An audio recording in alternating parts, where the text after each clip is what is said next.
What is going on, everybody? Welcome to GT Entertainment, and I am Joel.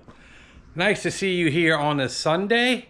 It is nice, refreshing, and a little bit cool outside. So with that being said, we are going to work on Wasp a little bit.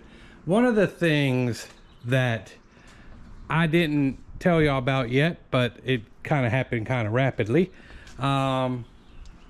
With the car getting the Whipple and everything, and the temperature being nice and cool, my friends at Mishimoto have sent me a new coolant tank to replace the old plastic one. Since, you know, we're getting a nice Whipple and some of the other add-ons in here, we're going to go ahead and clean up this side a little bit too. They've never put one on with a Whipple, so I am going to be that guinea to make sure that it actually works out. So I'm going to go ahead and get this prepped, bring y'all along, and see where we end up.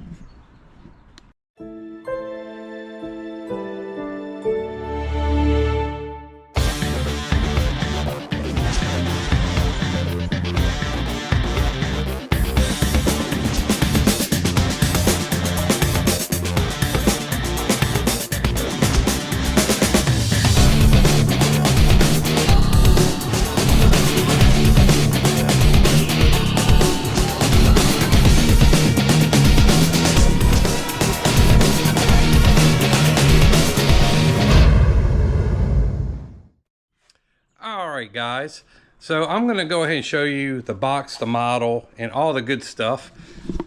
Right here, that is the actual one that I got, and as you can see, it's for the EcoBoost and the GT. So we're going to go ahead and get this out the box and show you how it comes. And I already opened it, so it came wrapped up and it came with this foam stuff. I'll show you that real quick. I put the foam back around it like that. But let me pull this tank out and I'll show you what I'm working with. All right, everybody, here is the tank that is going to be put in. It is a very nice tank, and you could get this color match any way you want. There's 16 different colors, and you know, you got your basic white and black, and you know, this is kind of like their standard right here. So I am going to go ahead and show you how I am going to install this, because when you go through their video, they're using a clean tank that has no antifreeze in it. Nothing's in the way, so it's not realistic in the means of doing the install. So I'm going to show you how I get around some of the things that are there, like moving the tank without dropping everything everywhere. I had a method with the old one, and with my old Mustang, where I had it set up so that way I transferred it over and didn't have no issues with it. But this is a little bit of a different beast, so we're going to go ahead and see where we're at with this. Let me figure out the sizes of the bolts. Are probably 10 millimeters, because everything in a Ford is 10 millimeter. And like I said, it's going to be different too, also because we have the OSC oil separator there, which is also mounted where the coolant tank is. So let me find the tools and we'll see you in a sec. All right, everyone. So the tools that I can see that you're going to need at the moment, and I'll add as I need to go, is your ratchet, an extension, and your 10 millimeter works on all those bolts. Then some way of unclamping the hoses. They have the lock clamps on it, so there's 3 of those. So we're going to go ahead and figure out our procedure and go from there. All right, everyone, so this is how I am going to try to work this out. First of all, you want to do it with the car cool, no pressure on the tank. Take the lid off there, and what I'm going to do is pop these 2 off. Then you have the one connected at the bottom. Undo the bolts, and what I want to do is, you see that these are already have like the little nipples to cap them off at the moment. It has a big one at the bottom. What I want to do is get the fluid from there to in here with that cap on the bottom and these caps in, and then once I have the fluid in there, have it angled, remove the bottom cap, and then add it to this cap over here, and then flip it down, and then we should be okay. It's kind of how I did it on my old Mustang, just to transfer the fluid that is in the reservoir over to the new reservoir. And the good thing about this reservoir, it has a little glass window right there, so you could see your actual level, where on older tanks they didn't have that, so you would have to guess. So let me go ahead and get it started. All right, everybody, so I got the hoses off right here and right there. I'm about to unscrew it from the actual car, but what you want to do also prior to doing that, this right here comes loose, so you want to tighten that down. The size of the socket that goes around that is a 1 1/8, so as you can see, go right on there, and just tighten it down, and you should be golden there. So on with the telemeters, they're about to come off, and I'll show you what type of disaster I have here in a second. All right, I'm waiting for Brandon to come help me, but let me show you what I got going on here. So I got it all attached. It's all undone now. So what I'm going to do, or attempt to do, is take this off here, tilt this over into here, let all that drain into that tank right there, and then undo the bottom part of this. Then, as this has the caps on it, have this tilted as such, take this cap off. Again, if I didn't put that in the video, have this with the fluid in here, have it tilted up, take that cap off, and then connect it back at the bottom, and then I can go back and put it back in its normal state aside horizontal shape, I guess you would say, and go ahead and have that laying flat, and then there shouldn't be no problem with that part, and then I should be able to uncap these and put that back in the spot. Now that is the theory, so we'll see if we can make it happen. Let me see if I could get Munchkin over here. All right, everyone, so with the help of Brandon and a little bit of a mess I made, but because when you were taking off that bottom one, it pumps it back through the system, so kind of be careful with that. So anyway, a little bit of a mess, but I got it cleaned up. But as you can see, I got the K&N air filter box.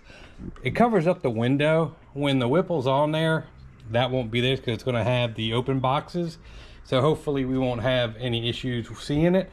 If so, you know, it is one of those things, but if you're running on a factory setup with the normal air boxes, you shouldn't have any problems with it. So I'm going to go ahead and tighten things down now and see how they all come together, and I'll give you my assessment.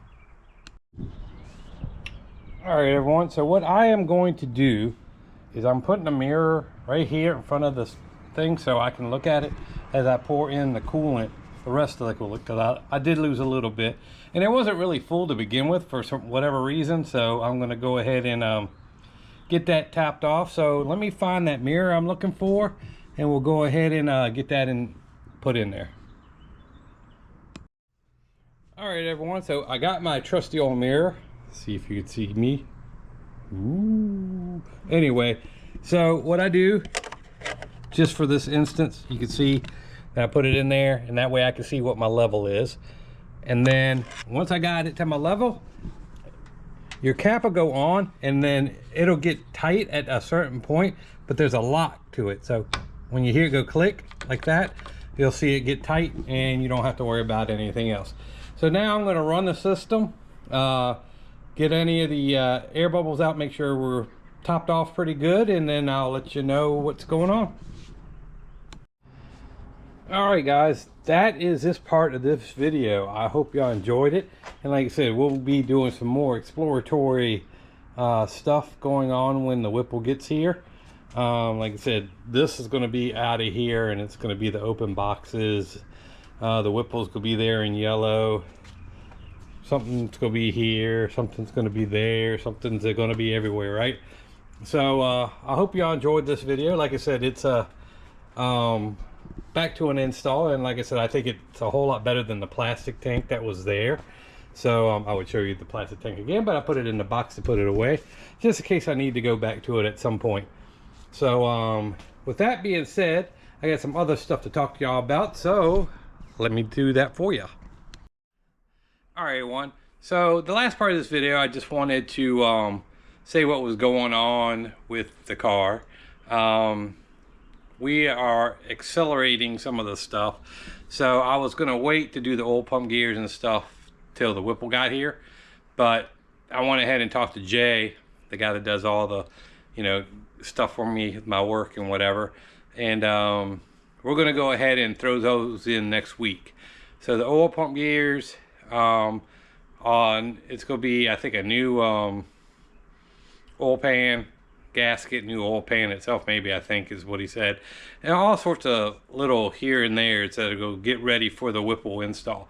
So I was going to do it all at one shot, you know, do the oil pump gears, and then when I had stuff tear apart, then, you know, do the Whipple itself.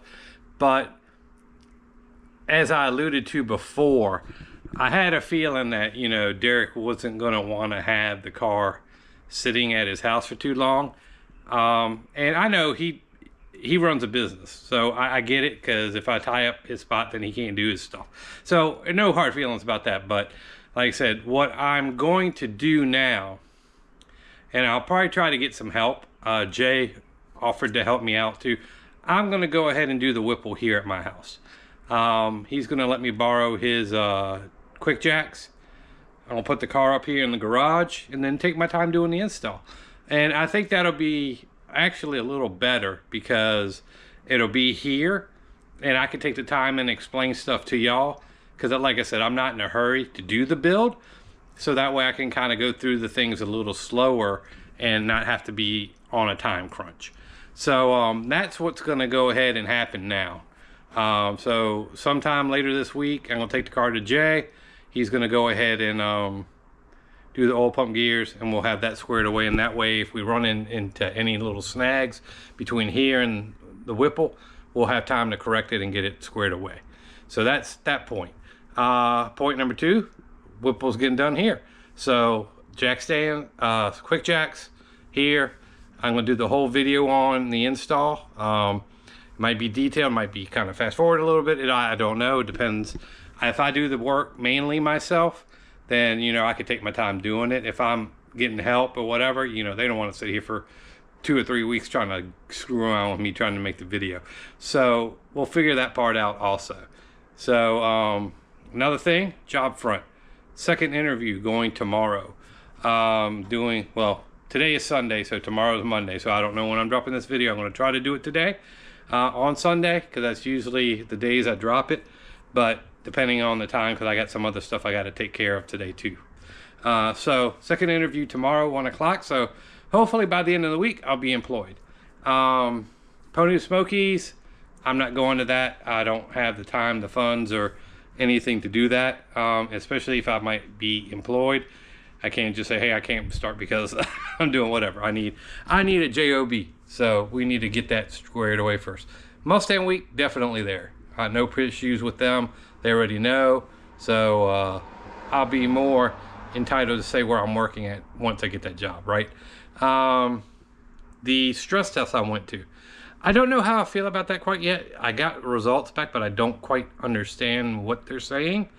Most of it's normal, but like the left side or something is at like 50% or 60% or something like that. So, and like I said, I did have a triple bypass, so I don't know if it's getting worse. Is something medicine can fix? Is it normal? What have you? So like I said, I'm kind of in my head with that a little bit. Hopefully it's nothing big. It's something that, you know, maybe lifestyle change or, you know, diet, whatever, can help correct and prolong. With the triple bypasses, they always tell you there's like a 10-year, you know, 10 to 15 year, 5, 10, 15, you know, whatever it is, that it could fail because you're moving from one part to another. So, you know, it depends how your body accepts it. So mine's been pretty good so far, but I have been experiencing some discomfort, and you know, I can't run and be as active as I want it to be. So that, some of it being out of shape, some of it being other things. So we'll kind of keep you posted on that. And that's kind of why I always try to look for help, because I can't do the stuff that in my mind I can do it, but physically I can't do it like I used to. And you know, getting under cars and doing whatever, some things I could do, but it takes me a little longer to do it, you know. So unfortunately, those are the cards I got now, you know. So I'm glad that y'all stick with me and kind of support me. And you know, I am a little older in this, and I think y'all know that by now, and y'all are kind of cool, and you know, y'all defend me when y'all can, and so we're all good. But not to stretch this any longer, that was the open tank, extended tank, antifreeze tank, the tank of tanks. So the Mishimoto expansion tank, I'm just messing with y'all guys, is there. It's ready to go. Like I said, I ran it, no leaks, everything seems to be fine. The temperature of the car is good.